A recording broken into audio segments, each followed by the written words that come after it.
What are you doing, Joey? Hold on just a second.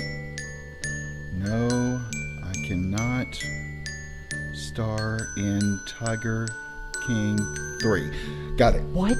You can't star in... What's that? Hold on. Someone's at the door. There's a guy at the door. He said it's a major prize, and they sent a letter, but the letter's late. The prize is here. Well, let's see what it is. See what the prize is. What is that? Oh my God! It is a... Oh! What? Man, Joey, I'm gonna wear these everywhere. Everywhere. Look, let's wear them right now for the show. Can you take me back when we were just kids? We weren't scared of getting older, yeah. 'Cause no one knows you like they know you, and no one probably ever will. You can grow up, make new ones, but truth is, there's nothing like old friends. 'Cause you can't make old friends. Yeah. Can you take me back when we were just kids who weren't scared of getting older? Yeah. Now I've got some good friends now.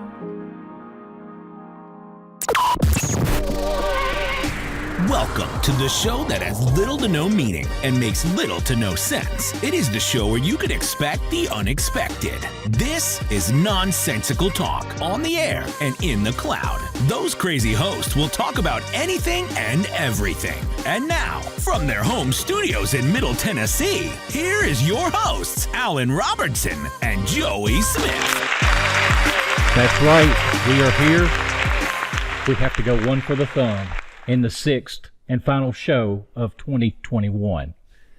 It's a Christmas miracle. It's a Christmas miracle. It is. So today, Joey and I thought we'd get together, and we're sitting in a nice little Christmas town. It just so happened to be that we were getting together, and we heard a knock at the door, and the mailman said,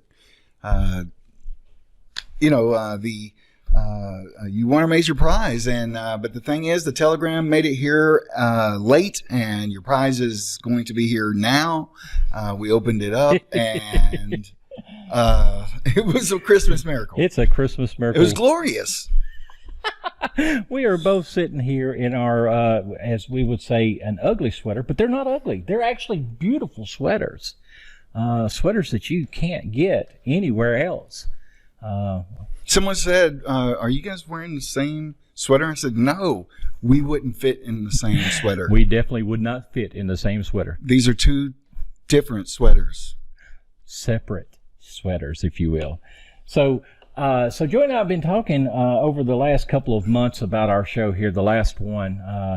We talk about what we've got next season, but that's coming up in a couple of bits that we'll do in the December to roll out for January. But let me tell you, we were talking about a tradition that used to be back when we were kids in the 80s. And I'm going to tell you, I got something in the mail yesterday that brought back that tradition that we thought about. And it was a book of, it's this book here, and it's from Amazon. It's a fashion book that's for Christmas. And it kind of, I wish it had toys in it, because that would have made for a great year. So I did some research on this, Joy. Okay. And I went online, and did you know I could get a wish book from the 80s if I had $250?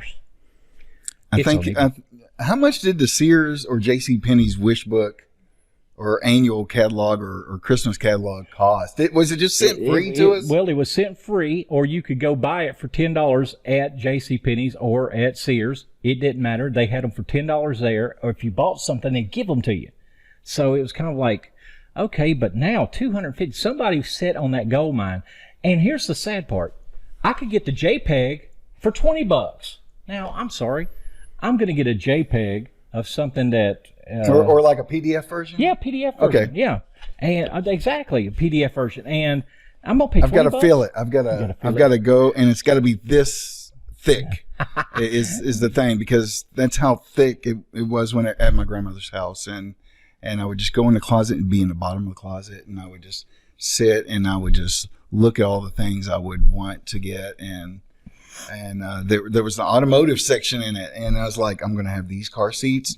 I was 8 years old, and it was 1978, and I didn't have a car, but I thought, ooh, here's a car. Ooh, and they have radios here. I And could picture myself. They had the NFL show, or where they had like 20 pages of NFL. Of each helmet. Yeah, we could get each helmet, or we could get some house slippers, or some pajamas, or deck our beds out in NFL. And they had that one NFL field that you would put these little plastic figurines and you hit a button and they'd vibrate, and the ball carrier would just kind of vibrate towards the end zone. But if you knocked over, that's where you reset them up, and that's how you played. That was your video game. Yeah. It was magnetic football, I think it was, because each one of them had little magnets on them that kept them, but the metal would vibrate and they would just kind of move. It was fun. That was great stuff. And you got the Hot Wheels track. Oh God, yes. No telling how many of those Hot Wheels you've taken into the walls. Now, you can't take into the walls nowadays because they make the sheetrock a little cheaper than they did back in the 70s. Yeah. I mean, you could hit a sheetrock It was wall. like wainscoting back in the 70s. So it would just hit, and you just go, hope no one heard that. And so we were talking earlier also about some of the Christmases that we remember, and I'll go back to a remember one of mine, Joey. And sure. It was, I think, I can't remember the exact year, but I do remember what it was that was in the little box that I was getting, because I was sitting there, and this was elementary school, and all the kids were getting these cool watches that played Dixie. And that's all I wanted for Christmas, was a watch that played Dixie. But it would play the whole thing. And I'm sitting there looking at this little box, and I accidentally dropped it, and it started playing the Dixie thing. And I looked at everybody going, I know that's my watch. And of course, Mother, she got kind of perturbed with me. Sure. But I would go in there in the living room, and I would hit it, go whoop, and it would start doing the do-do-do-do-do-do-do-do-do-do. It kind of satisfied that thirst Very for much Christmas so. morning now, that I'd love to open it, but if I could just be reassured What it is. that's still making that sound. That was probably the funniest present that I ever messed with, Joey. I mean, it was one of those that we were kind of like, oh, I'm going to get this, and you know what it is the whole time, but the anticipation of the 3.5 weeks waiting to get this doggone watch on my arm so I could go to school and play it, it was awesome. It was awesome. And I do appreciate Mom and Dad. Appreciate you. I like that. That was a good gift. So Alan and I have been talking about this for quite a while, that December show needs to bring us back to a different time before, even though that this is on social media and it's on video media and audio media, that you could play this when you want to escape and remember back with us those Christmases of the 70s and 80s. And for instance, the Norelco Razor Santa that commercial would come on every year. And if you're in the Middle Tennessee area, that News Channel 5 commercial where the little kids walking home, we'll have to share that on our Facebook and Twitter feed. And I think Channel 5 a couple of years ago showed the making of that, and it was quite enjoyable to watch that. And kids are looking through the toy shop of seeing all these toys, and it's just like Merry Christmas from Channel 5. I remember being at my grandmother's house in Clarksville and seeing that come on TV, and how it just made you want Christmas to get here sooner. And of course, we thought, well, if we're going to be talking about Christmas and taking that stroll back, we need to think about what about different TV shows that we liked during Christmas. When Rudolph was started being all those Radkin Bask stop motion Christmas shows and holiday shows, and is Die Hard a Christmas movie? Yes. I think it is. I don't care what Bruce Willis said in his roasting. That is correct. It is a Christmas movie. And he'll just have to get over that. I mean, he has the right to be wrong. That's right. I would agree with him, but then we'd both be wrong. Oh, man. Because where else can you celebrate Christmas in a high-rise building that gets exploded and you get to jump off of it? It's an action Christmas movie. I mean, really, it was an action Christmas movie. It put all the other Christmas movies behind, because where else could you see killing and jumping out of buildings that explode? And Alan playing the greatest villain of all times. I mean, really. I mean, absolutely. Like I mean, I miss that guy. Yeah. He passed away a few years ago, yeah. And a lot of today's generation might remember Alan as the villain in the Harry Potter movies. Potter. Yes, that's right. So I was, as a matter of fact, I was watching a couple of his movies the other day, and it took me back to I believe I'm going to have to go to Voodoo and actually watch Die Hard again, because I really enjoyed that movie thoroughly. But yeah, other movies that we talked about. I mean, we've got you can't go back to the comedy ones. I mean, you think comedy movies. Yeah. What is it? Holiday Vacation, when you got Christmas Cousin Vacation, Eddie. Yeah, Christmas with Chevy Chase. Yeah, and you got it, Cousin Eddie out there. It's a go-to. It's a go-to. But all those movies, you think they had to make money. The Santa Claus, I mean, that had to make money. That was a Disney movie. Yeah. But then you look at the one that grossed out everyone was Home Alone. I mean, who would have thought that movie, and if you, not to plug Netflix, but we are, because there's a show called The Movies That Made Us. And there's a Christmas edition, and Home Alone is one of those in that Christmas edition. You need to watch it. It's very satisfying to find out how that movie almost got tanked halfway through it, and before they even started taking shots, they were thinking of tanking it. So it was a great outcome, and it became one of the best grossing movies. Now, there's a lot of stuff on social media these days saying, "How could you forget your kid?" Really, how could you forget your kid? There was a little shot. Kevin Hart, yeah, does that commercial. Yeah, how could you forget your kid? You can't forget. You forget your kid. another Kevin? Yeah, it's a Christmas tradition. I love it. So, but if you start looking at loopholes, really, that's what my wife gets mad at me for, because I look for loopholes.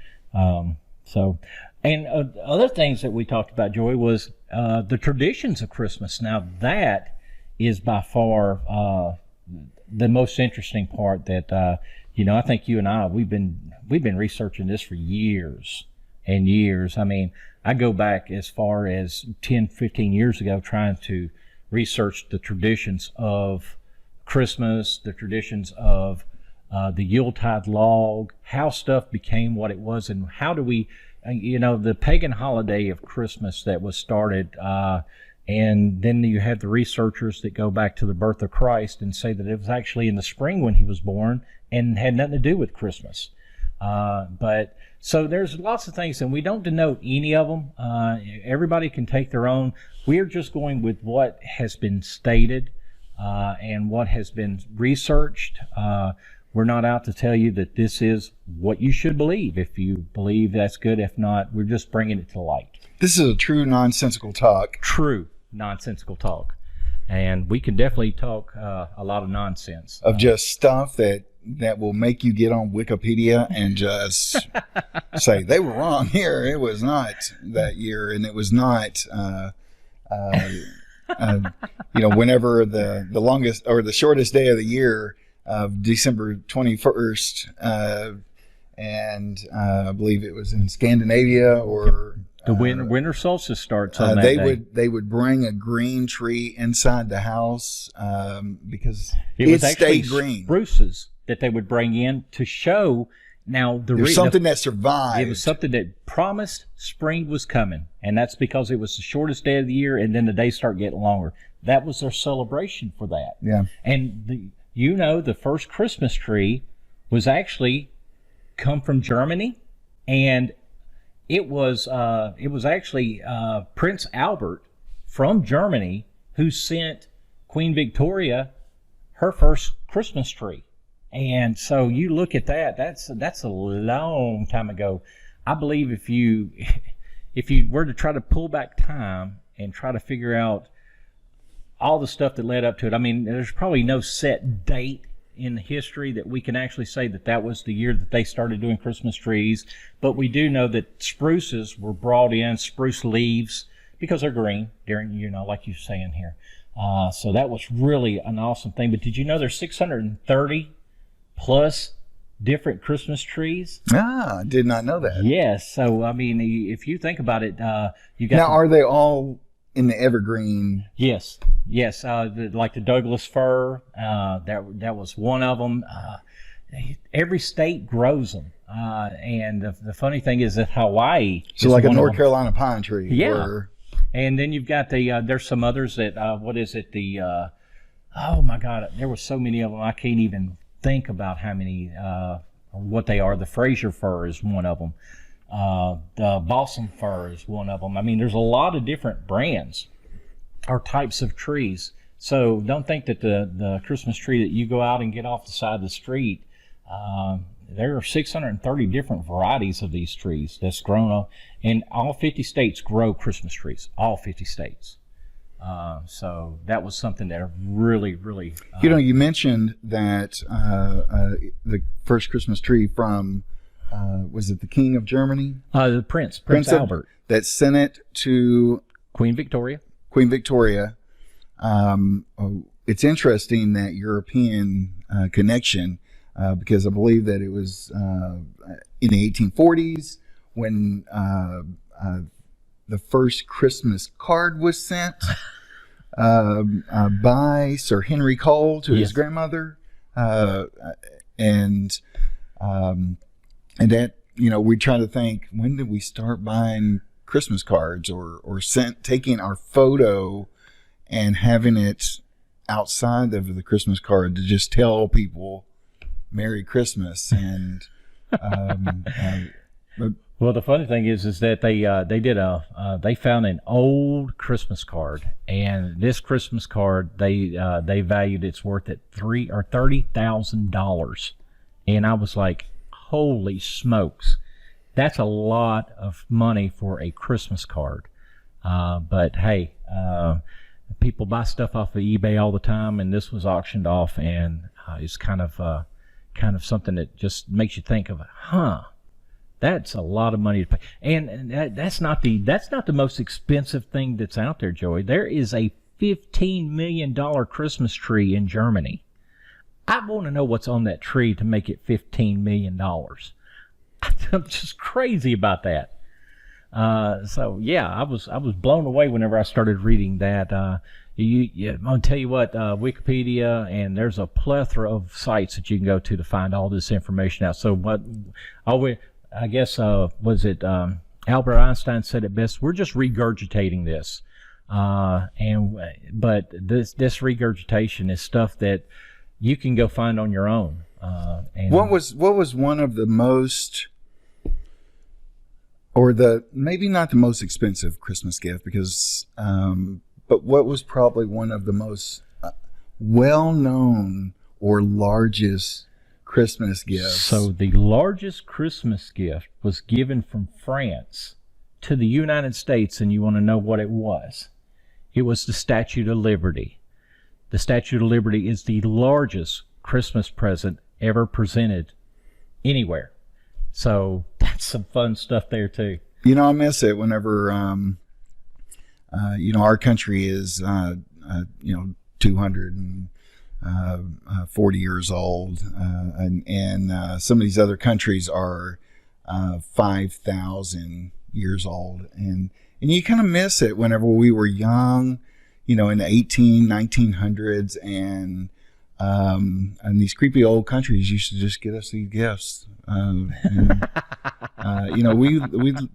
We still like those gifts. If you'd like to get us something nice, I mean, we're only 200 years old, and you're 5,000 years old, and I mean, now Joey, we're still hot. Yeah, and we're newborns. We're only 6 months old, so our gifts can be sent to nonsensicaltalk.com.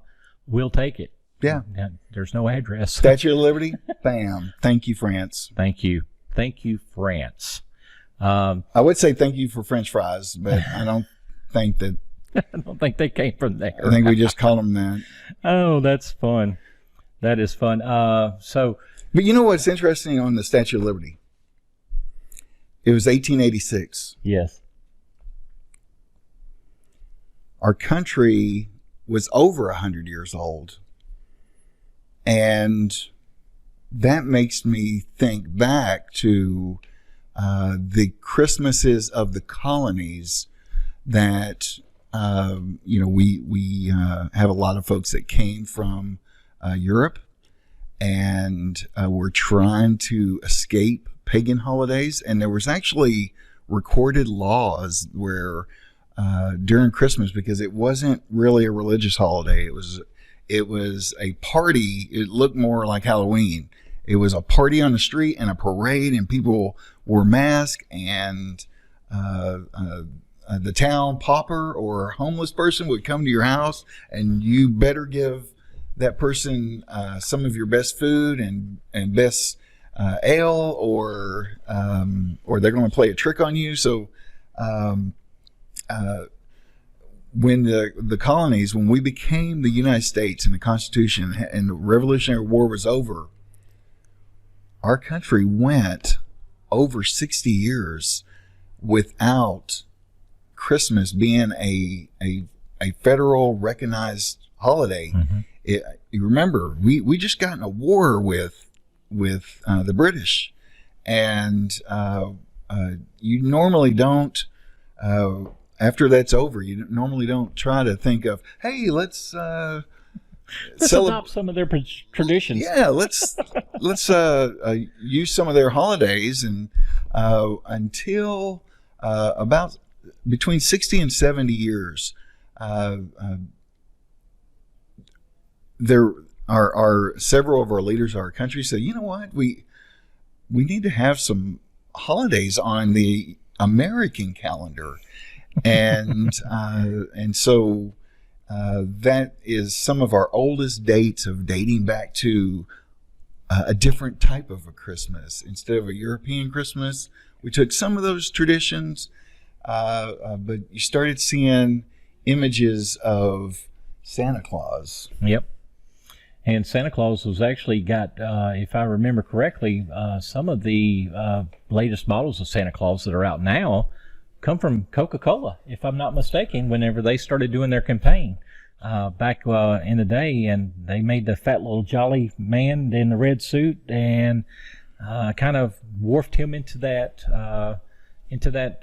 I guess that being, if you will.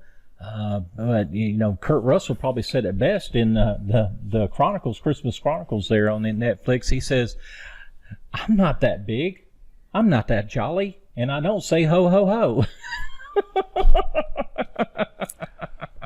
You know, one thing dating Santa Claus is going back prior to Santa Claus was the poem 'Twas the Night Before Christmas, which was originally titled A Visit from St. Nick.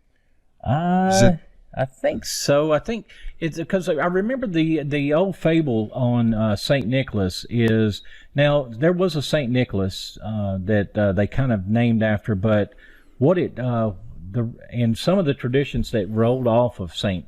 Nicholas was the stockings that they, as you see, they're hung on the chimney here or on the mantle.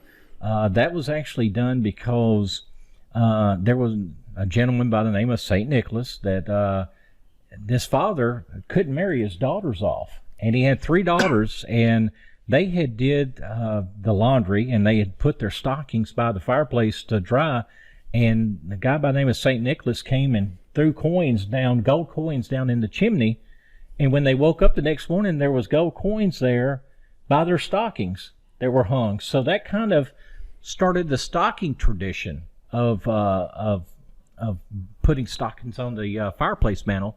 Is that story there? And like I said, that's one of the fables that they had out there that started the giving of gifts in a stocking.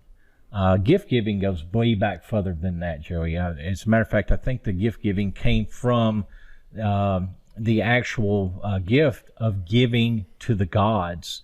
I think the Saturn god was one of the ones that the pagans worshipped, and they would bring gifts and offerings to the Saturn god to bring the new year, and that was always done on the winter solstice. So there's kind of like a solidarian moment. And if you watch The Big Bang Theory, you'll know what that is, because I think that was one of the things that Sheldon really liked about Christmas was it was a solidarian miracle. I think that's how he said it. But I'm not going to pretend that I know how to pronunciate that word. But I do know it was from the Saturn god. So back to 'Twas the Night Before Christmas. Yep. I've got it right here. Okay. Of course, it was a poem, and it was originally called A Visit from St. Nicholas. Which was anonymous at first, but was then later attributed to Clement Clark Moore in 1837. So you're in the 19th century. Yeah. The United States doesn't recognize Christmas as a federal national holiday. It might be practice where people would get together and have dinner, and they might exchange gifts. But if you think about the 1830s, now the children of our founding fathers are now adults. Mm-hmm. And so there are two generations from the Revolutionary War. So now you're looking at not just the sons and daughters of the Revolutionary War, you're looking at the sons and daughters of the Revolutionary War. And the further that you get away from those hard feelings, the more that you might be like, hey, why can't we get together and bring a tree into the house during the winter time and decorate it up? And it was interesting that that book or that poem, which became 'Twas the Night Before Christmas, defined and described this character that visited all the homes on Christmas Eve. Mm-hmm. And so local artists then started trying to draw what that poem was describing. And like you said, probably my favorite is either the Coca-Cola ones or the Norman Rockwell versions of Santa Claus. And my mind just goes in tangents when we're on Christmas time because I'm back to the 70s and I'm hearing the Carpenters play on the radio right now in my head. And a lot of folks think of the Carpenters and just know a couple of those Christmas songs. But, I was just watching Dark Shadows the other day and on top of the world looking down on creation. That came on. I was like, yes, I am back in the 70s. Thank you. I mean, so some of these things, some of these smells, some of these foods that we taste and they bring us back to that nostalgia, that feeling that we all want, especially coming out of a pandemic. Come along with us on this. Right. And but some interesting things that this can take a tangent on is A Christmas Story. Oh my God, A Christmas Story. Yes. Because when I think of Santa, Mm-hmm. I think how statistically every 10th or 20th child looks at that person and starts crying, and you get that Christmas photo. The pediatrician actually says that that's actually a healthy reaction. That child is smart enough to realize something's not right here, that you've put me in the lap of a character dressed like the Grinch. And Now, on one of our startups, you're actually on the lap of Santa, and you look like you're having a good time. yes, So, that is that photo of me in the startup here is pure ADHD, and in fact, in my spirit of Star Wars and combining it with Christmas, it's like the ADHD is strong with this one Obi-Wan. Obi-Wan. And you've got to zoom in on Santa's face whenever I'm like, Santa!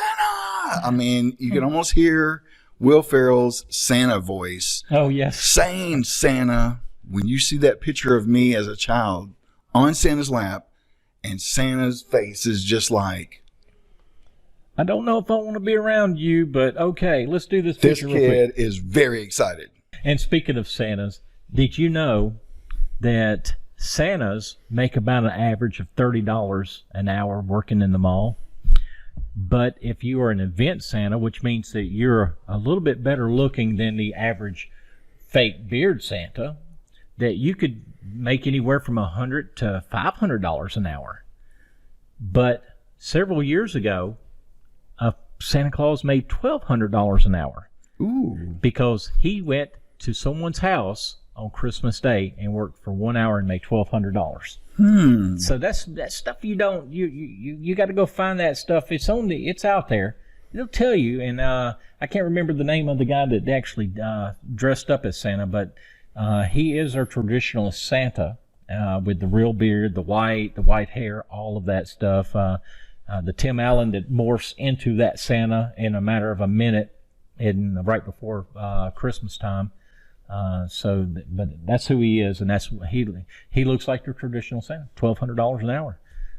Now, if I could do that one day a week, 52 weeks a year, I would become that Santa. I would actually let this right here go. I'd have to help. Tim Allen. No, I don't have to let it work. We out call to that me. the Tim Allen. Tim Allen effect.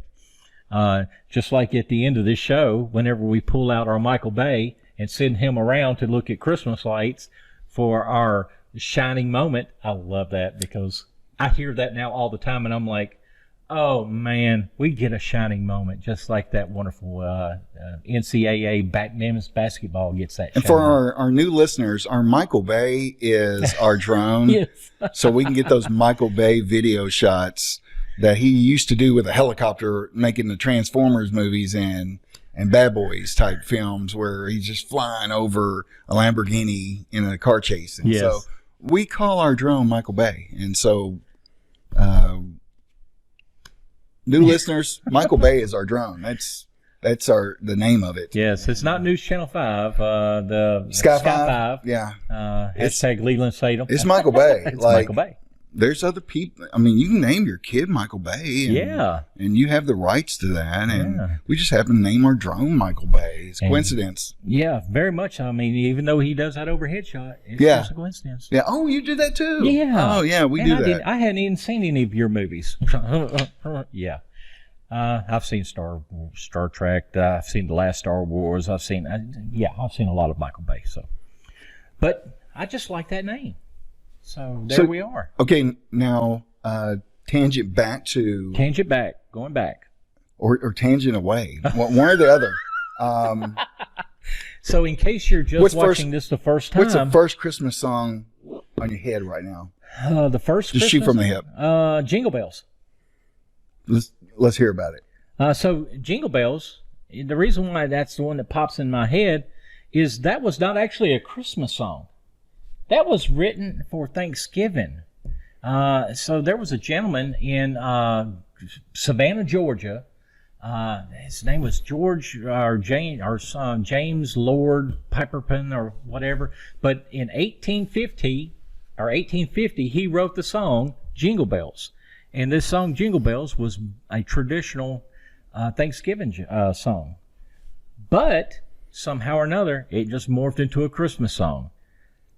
That song is the first song that was played in outer space.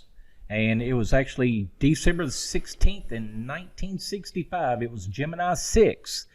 So it was the first song played in outer space. Very interesting information there about Jingle Bells. I would have never thought that it was anything but a sleigh bells going to a grandma's on Christmas. That's all I would think about. Very interesting. So, I would say that Rudolph the Red-Nosed Reindeer. Yes. That's something that, and wasn't it first like a Montgomery Ward type? It was actually a gimmick. It was a promotional gimmick. They told one of the guys there, said, "Hey, why don't you come up with a shtick that we can give away pamphlets or little booklets during Christmas?" And I'm wanting to say that what did he did 1.2 million of them, or was it? I can't even remember how many it was now. But it was a Montgomery Ward setup, and 2.4 million copies were given. That's what it was, 2.4 million. And the guy's name was Robert May. Came up with Rudolph the Red-Nosed Reindeer. So he wasn't even a reindeer before Montgomery Ward made him.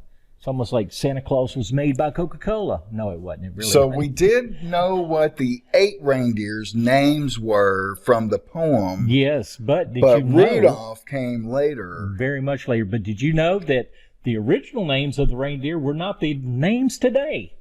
I can't tell you what they are because they've had several names. I think it was like 32 different names they had before they set in with the 8 that they have today. That's a Wikipedia lookup. You're also going to have to look up a Cajun Night Before Christmas. Yes. There's a lot of French names and they were not reindeer; they were alligators, and they crawl on the flow. You think you're down in Louisiana?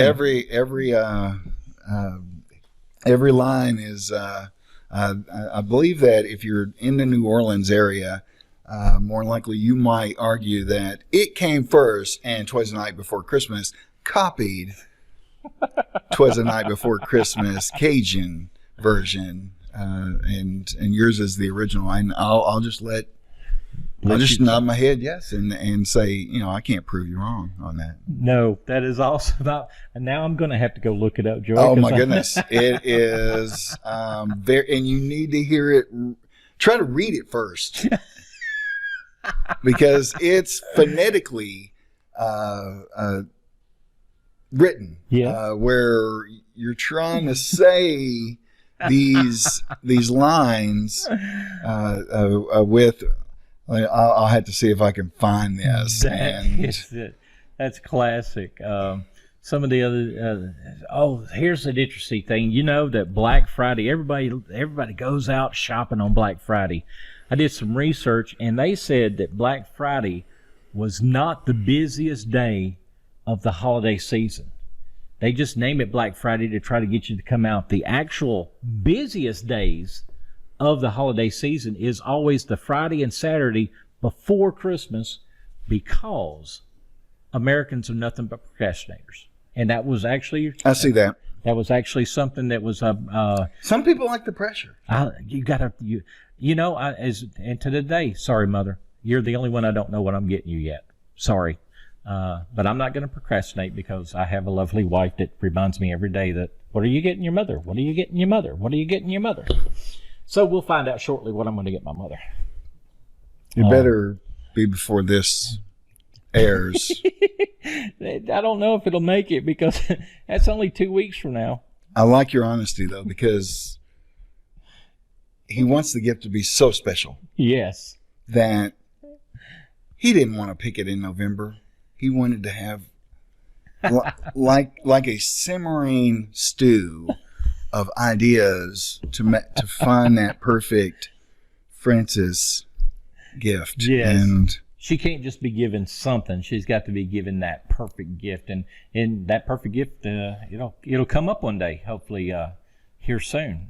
Well, sooner than later, else my wife will not let me forget about it. But yeah, I thought that was interesting about the Black Friday and how us Americans procrastinate. And the bad thing is that America spends more money on the holidays than any other country around. The average purchase for Christmas is between $850 and $1,500. That's average. So you look at that number going, my God, and then I look at how much I just spent at Amazon and all these other little places that I purchase gifts from. Happy Christmas to those people that are getting that Amazon gift. It'll be coming around real soon.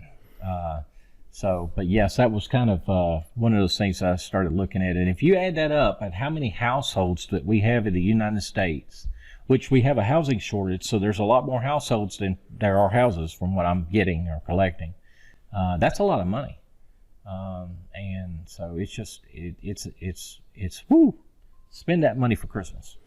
Something else that my wife and I know a lot of families do this at Christmas time, knowing that a lot of packages are going to be coming to your house, is several years ago, my wife would start ordering like these little 6-ounce Coca-Colas and Diet Cokes and Sprites and little bags of chips and some candies, and have like a dish out there like it was Halloween and you weren't going to come to the door. And it would just have a little sign that says, "Thank you for our packages. Help yourself to a refreshment." And so it's something that if you don't do, it's something that those folks from UPS and FedEx and Amazon and deliver and mail, and the mail person that's from our U.S. Postal Services. They're government employees that don't make a lot of money, and they certainly like that there's a bottle of water right there, and that they can take when they're at their busiest time of year. So if you don't have that as a tradition, you're welcome to steal anything that you get from this show and make a new tradition to kind of have this feeling that that we're having and that we're bringing you along on. And so create some new behaviors and some new habits out of that to recreate that. I think I have a new tradition. I'm going to Joy's house to get me some soda and chips. So that would be fun. Soda and chips at Joy's house. Soda and chips. They're like, hey, he's got chips on his porch. Man. And I wonder if he's It's like, watch out for the Ring doorbell, though. Yeah. Like, hey, what are you doing, Alan? Yeah. You better get off my front porch. I see you. So another interesting fact that I know that we've just rambled on here and threw out a lot of crap, and we've been all over the place, Joey. But did you know that the least amount of breakups across the states is in December? Is December 25th? That's the least amount. So of time looking at 365 days and a 0.25 because leap year every 4 years. right?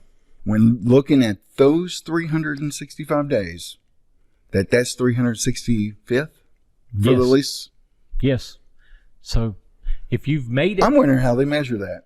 well, actually, Facebook did a poll several years ago and asked the question, when would you more than likely break up with someone? And let me tell you, they were shocked to find out that Christmas Day was the least, but the weeks leading up to Christmas, yikes. Oh, so it might be skyrocketed. It's like skyrocketed. December 15th. So it kind of goes like Like, this. ooh, I'm running out of time. And I could save $300. Save if we $300. just- Break up, and then whenever you get back on the other side of Christmas, New Year's, hope that there's no resentment and you can get them back. and then you have to break up a couple of days in February. Hope that the resentment doesn't go there either. So the reason why I brought that up is because mistletoe. The funny thing is that mistletoe, the meaning of mistletoe has been derived from a long, long time ago. And if it's one of those traditions that although we were trying to clean up some of that Christmas that was more like Halloween and partying and knocking on people's doors demanding for some figgy pudding or we will play a trick on you. It's one of those things that, hey, if you're into this, you could sneak a kiss. Yeah. So go ahead. I interrupted. But no. If you're in the kiss thing was brought up after, but the meaning of it is actually it goes back to the Old English. The word that they used to use was mistletoe. So basically, the Middle English time periods thought that if you made it mistletoe, that you were plural to mistletoe. So the word tan meant twig, which if you've seen mistletoe now, it's a twig with green leaves. So mistletoe became that word. Well, if you go back even further for Old English that drive the name of missile, it was actually an obsolete German word it was a noun meaning dung. So when you think mistletoe, think dung twig. Twig. It's one of those words. It's a mystery in itself. But you can also Wikipedia that to find out if that's true or not. But yes, I found that in many locations that dung twig is the meaning of the word mistletoe. So I found that to be quite hilarious. And if you're out there trying to hang that mistletoe, did you know that in 2018, more than 17,000 people went to the ER for hanging decoration? Ooh, I could see that happening. Yeah. You know, when you think of Chevy Chase, he's like, hello, and he's still hanging out there in the full moon. Yeah. He's trying to hang lights, and I could see that happening a lot. Or that reminds me of, that cat used all 9 lives from the same. He used them all. Yeah, used them all right there in the one spot. Oh, but yeah, that was a U.S. Consumer Product Safety Council, our commission came out with that figure from 2018 that there was 17,500 injuries related to hanging ornaments, if you will, or outside. I think it's higher than that. Because you didn't go to everybody didn't go to the ER. And also everyone that went to the ER did not say, I was trying to put Frosty Snowman on the roof and I pulled a Tim Allen. That is so funny. That movie is probably a new favorite of. So I did have Santa Claus as a new favorite from Home Alone. Mm-hmm. Now, all-time favorite, of course, is Die Hard. Even though, sorry, Bruce Willis. And I'm thinking of the Cranks. The Cranks. You're talking about Yes. That was when he was trying to put Frosty on the roof, and see, I was thinking of Santa Claus when he fell off the roof. I mean, he's done a lot of Christmas movies that you don't think of Tim Allen as Christmas, but he's kind of become the Santa Claus, and also Christmas with the Cranks has become a new Christmas. And with him being with Disney, I guess that's when Kurt Russell decided he was going to be Santa Claus and he was going to do it for Netflix. So he's got a couple of movies out on Netflix, Christmas Chronicles, that I don't know. I almost think that I like Kurt Russell's version of Santa Claus better than Tim Allen's version, even though Tim Allen had a bit of a nostalgia of, that is so cool how they make Santa Claus. Which Christmas on 34th Street do you like? I'm going to have to go back to the black and white days. Me too. Because, Natalie Wood. Yeah, I just don't know if I could. Of course, Natalie Wood. She died. Robert Wagner was Yes. The little girl on I can't watch that. Well, thinking she grows up and she dies. Yes. To Robert Wagner. Not trying to take you guys down. Sorry. Yes. Just trying to make connections.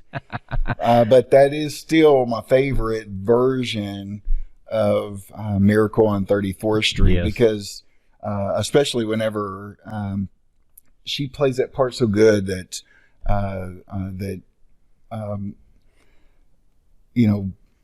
whenever she sees Santa talking to the little girl that and her mother, she said, whenever he spoke to that little girl in her native language, and her mom's like, well, I know French, but I'm not Joan of Arc, even so she was still shooting down those ideas, and I could still watch that part, and it also has my other favorite part of that movie. Besides the end, actually, they have to end that movie somehow, but I like it whenever the parent comes in and says, "What would you like?" and he names some kind of toy fire truck, and the mom's in the background like, "Oh no!" He's like, "Oh yeah, you will get that toy." Yes. She's like, "Go over there for a second. I want to have a word with Santa." Like, didn't you see me? No one in town has that. And he's like, Gimbals has it down the street. And, she's like, "Wait, you're a Santa at Macy's and you're sending me to Gimbals?" And the store manager overhears it. And he's about to fire him until a parent comes up and says, "I don't know what kind of gimmick you got going here, but think about Macy's putting commercial and money aside and putting Christmas first."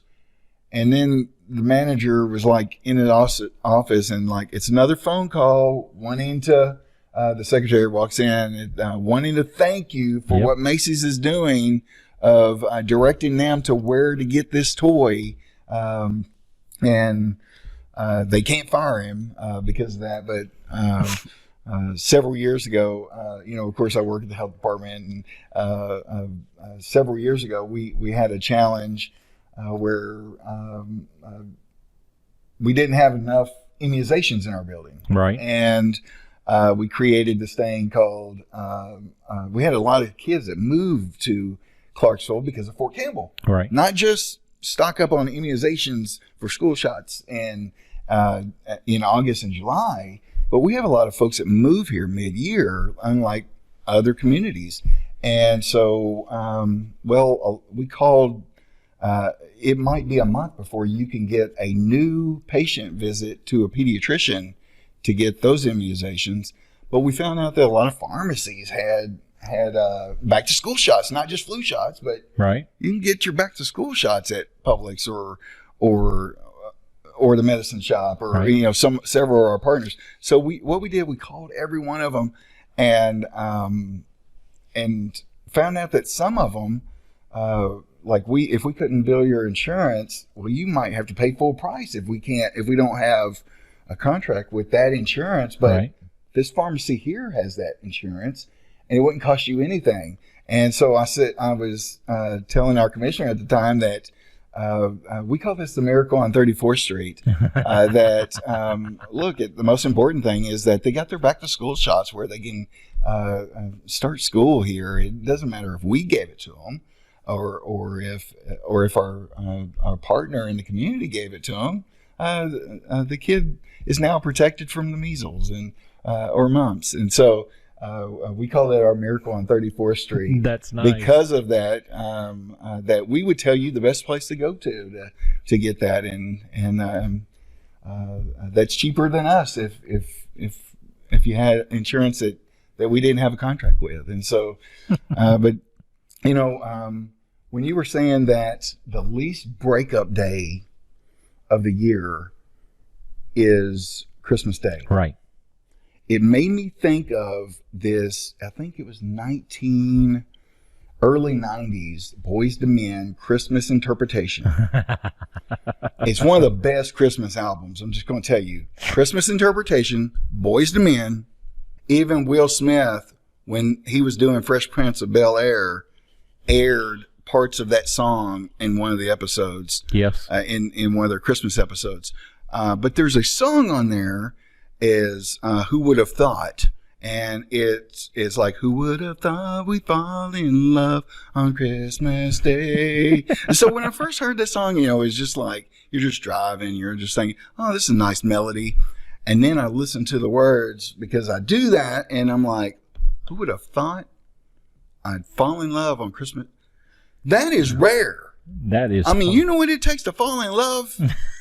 I mean, we meet people on Christmas Day. That's still rare because usually your day is planned. Yeah. Like, I'm going to, like, who are you? I've never seen you in my house before. Or a family reunion. Now, that's another story altogether. Yeah, you would have to, like, to meet someone, but to meet them and fall in love. Yes. Like, you really caught up in, unless you're like, on Frozen when they're when they meet at the they meet at their ball and they're like, we're going to get married now.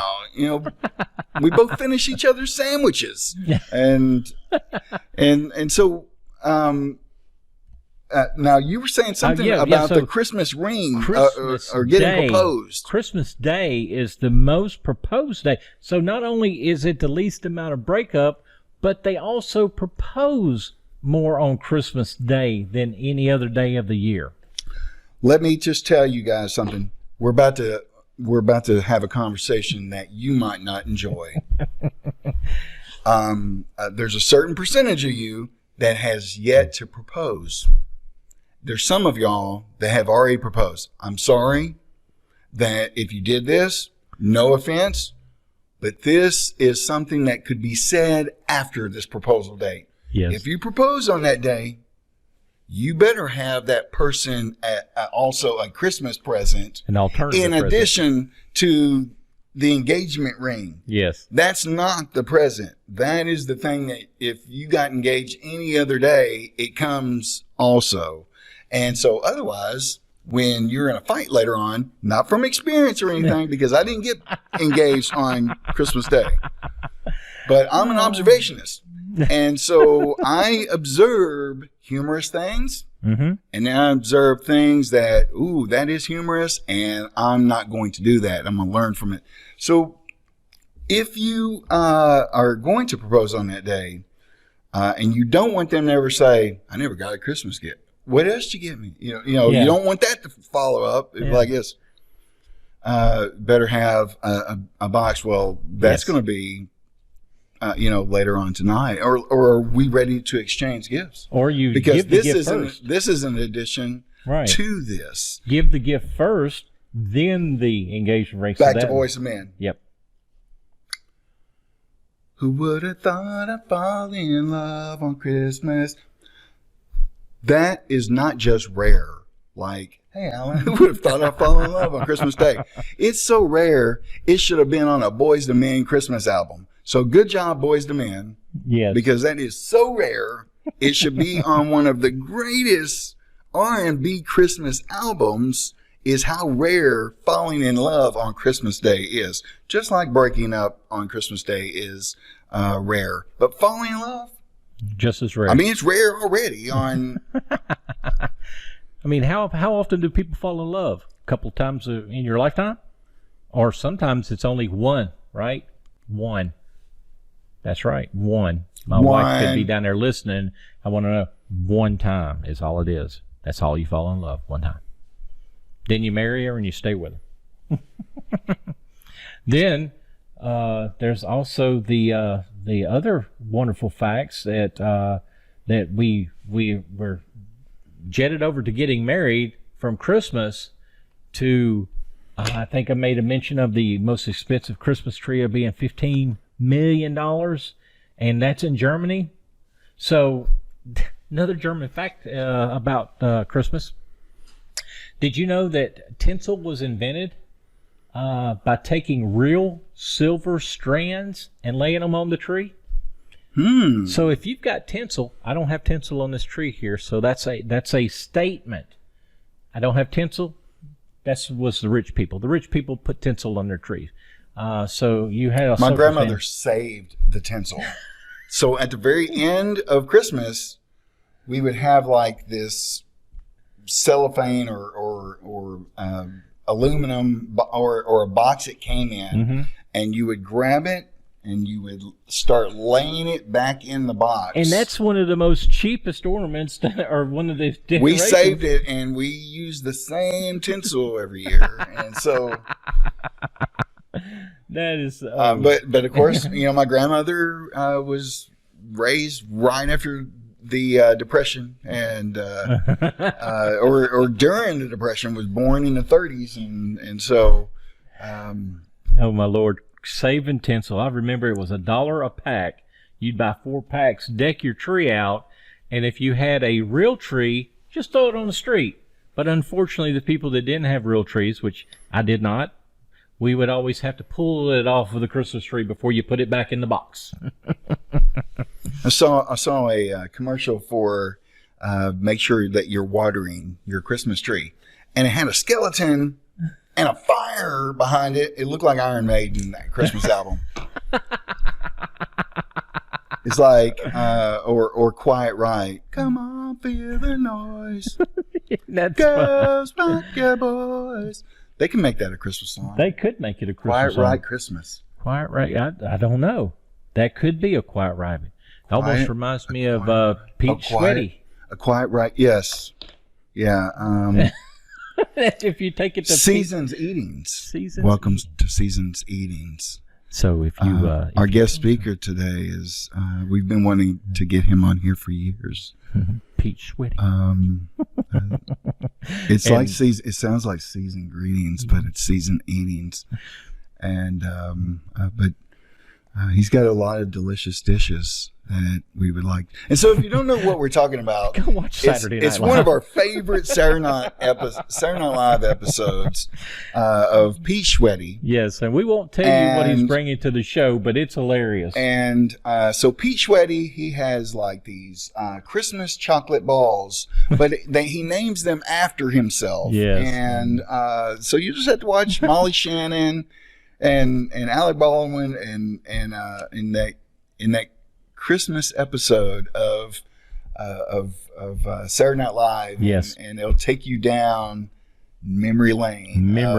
And you're like, now it's in my brain forever. And my brain is going to operate like Joey and Alan's. And so we go back to the reindeer. And I think I made a mention of they had different names before they actually got their real names, or the names that we traditionally go by now, Comet, Cupid, and Blitzen. And so it was actually the gentleman who wrote the book, The Legend of Sleepy Hollow.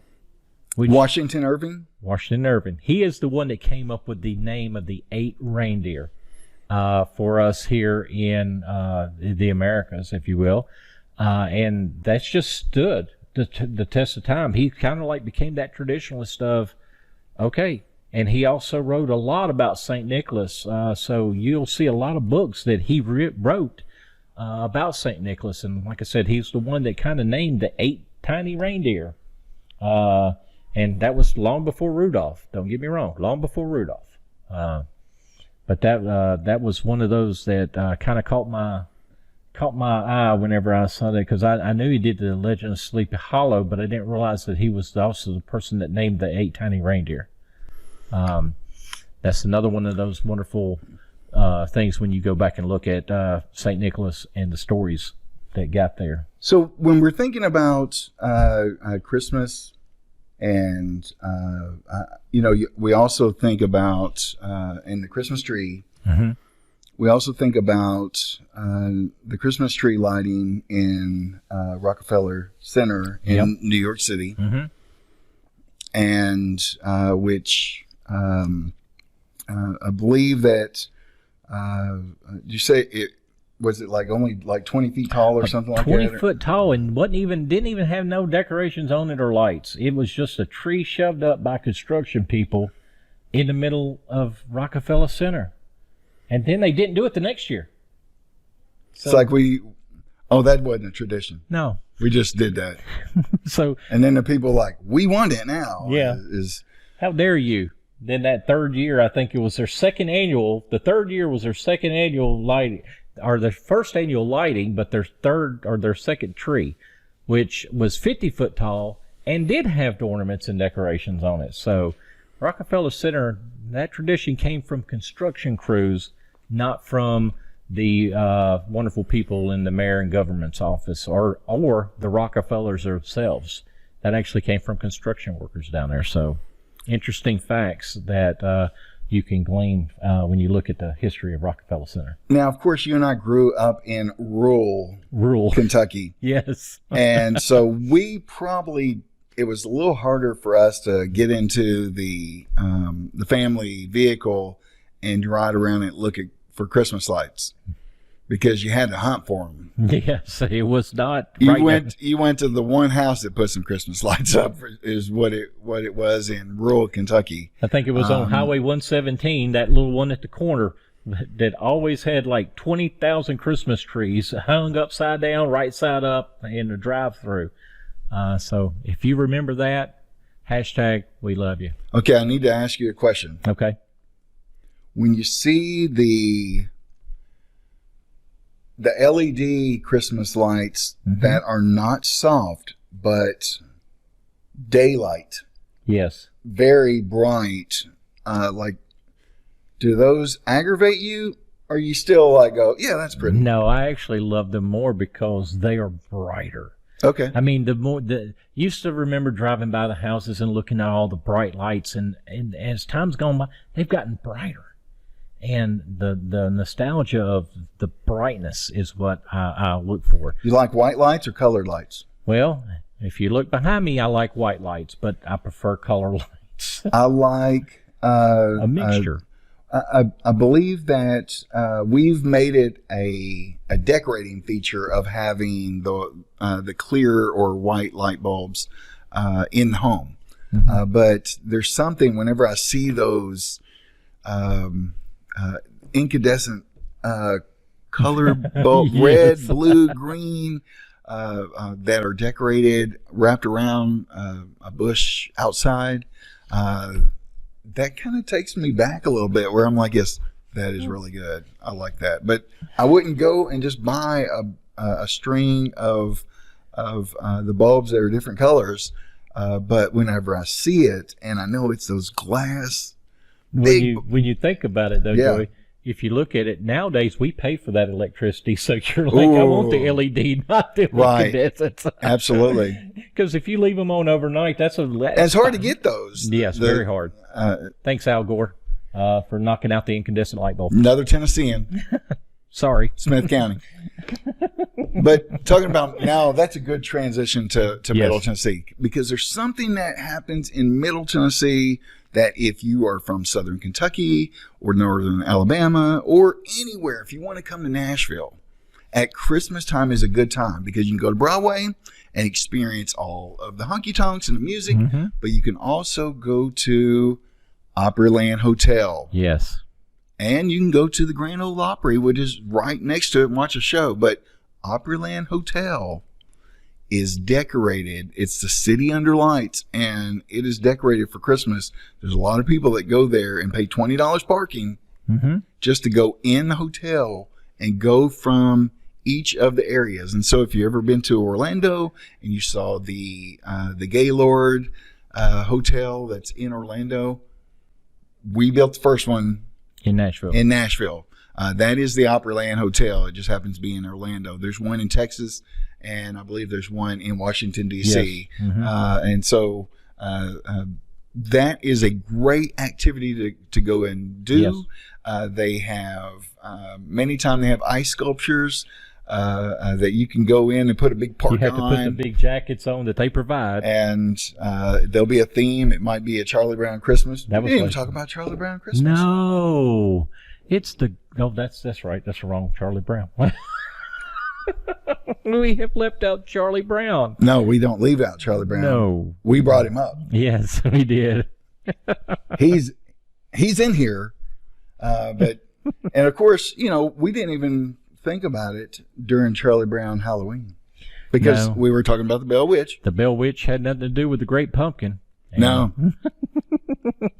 But I guess all the traditions of Christmas, I guess that really is a traditional Christmas because you watched that and you were talking about the stop motion and the Rudolph the All Red-Nosed of the Rankin all of those, Bass. the snowman, and I watched every one of them. Yeah. And the Charlie Brown Christmas. In fact, I got a pack of DVDs one year. It was of Blu-rays of each Charlie Brown or the Peanuts, the different holidays. Yes. Charlie Brown Thanksgiving. I bought the digital. He makes them all version. popcorn and puts like picnic tables out, and they're like, "Where's the turkey?" And toast.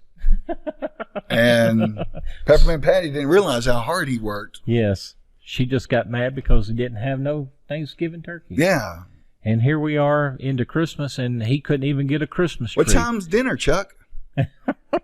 So, talking of Charlie Brown, I saw an interesting article in the news this morning that kind of brings that to fruition. Was the old little bitty Christmas tree that Charlie Brown bought? They're having a shortage of Christmas trees.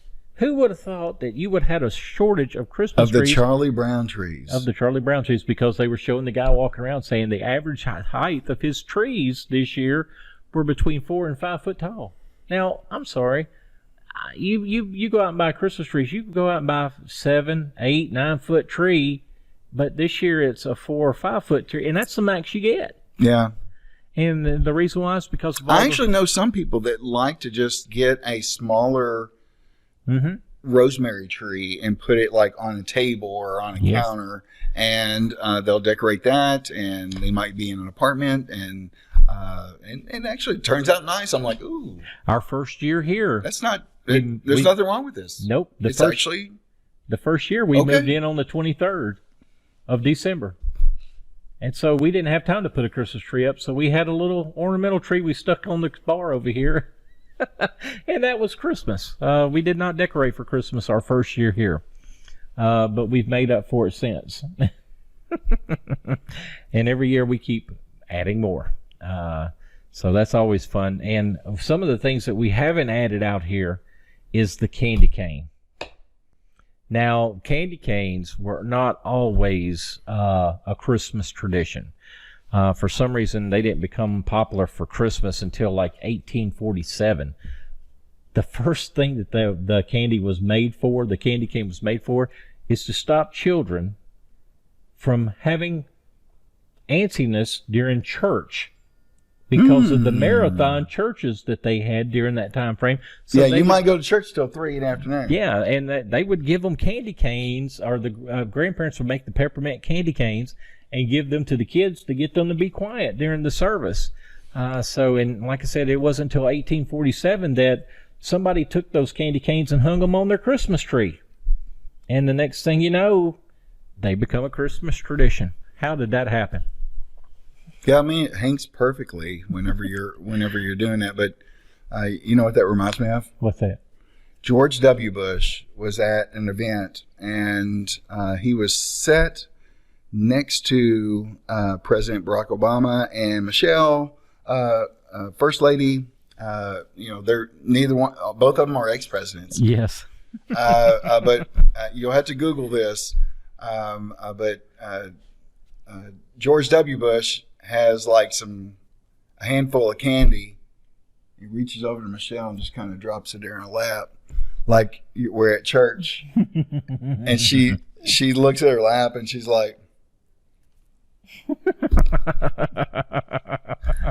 and it's like their friendship began right then of Michelle Obama and George W. Bush. Yes. It's just like what your grandparent would do in church.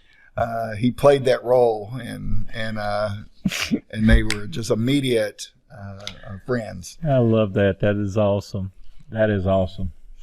I think we've gone through a lot of traditions. I mean, I know we covered the wish book. Wish book. Oh yes, and the Amazon holiday style heroes that they came out. So. We also thinking about the wish book. We also when it kind of went away, the Sears and JCPenney catalog I know that Toys R Us came out with the Big Toy Book. Yes. I know, and of course that was like in the 80s and 90s and early 2000, and it kind of all went to online. But there's something about grabbing that catalog.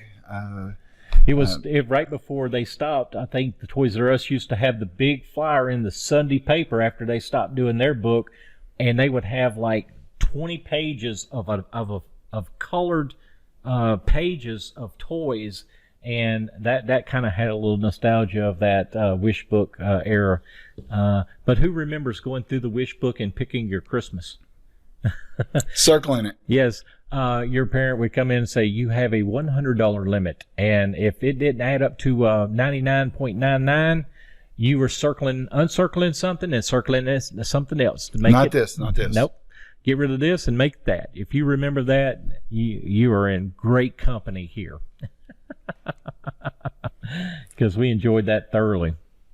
So, well, Alan, I think it's been a great hour.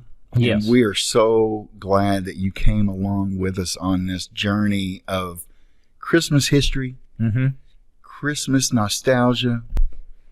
We took you back to the 70s, 80s, or early 90s, and some of your favorite shows. We can't mention them here, because they're so long. Yeah, it's just we've hit the surface here. Throw it in the comments of your favorite show, your favorite Christmas song, favorite Christmas memory. Grandma got run over by a reindeer. Oh my God, how did we miss that? Because there's just so much with this. But it all started when almost 70 years after the Revolutionary War, when the United States says we need an American holiday on the calendar, and enough time has passed where it needs to be in the wintertime in December, and a poem about this visit from St. Nicholas kind of started shaping this American Christmas, where then we started incorporating the religious aspects of the birth of Christ, and but also taking some of the traditions of Scandinavia and bringing a tree in the house to represent that it still lived through, and it's the darkest day of the year. All of these things came into play. Yes. And it doesn't, knowing all of this doesn't make it less magical. No. It just kind of, we are part of that. You were part of that. No matter where you were in the world, you were part of the development of this season and this holiday. And so follow us on social media. Yes. Listen to us. We're on every podcast app. And be kind to one another. It's the holidays. And we love you guys. We love you. Merry Christmas and Happy New Year. We'll see you next year. Merry Christmas. Happy New Year.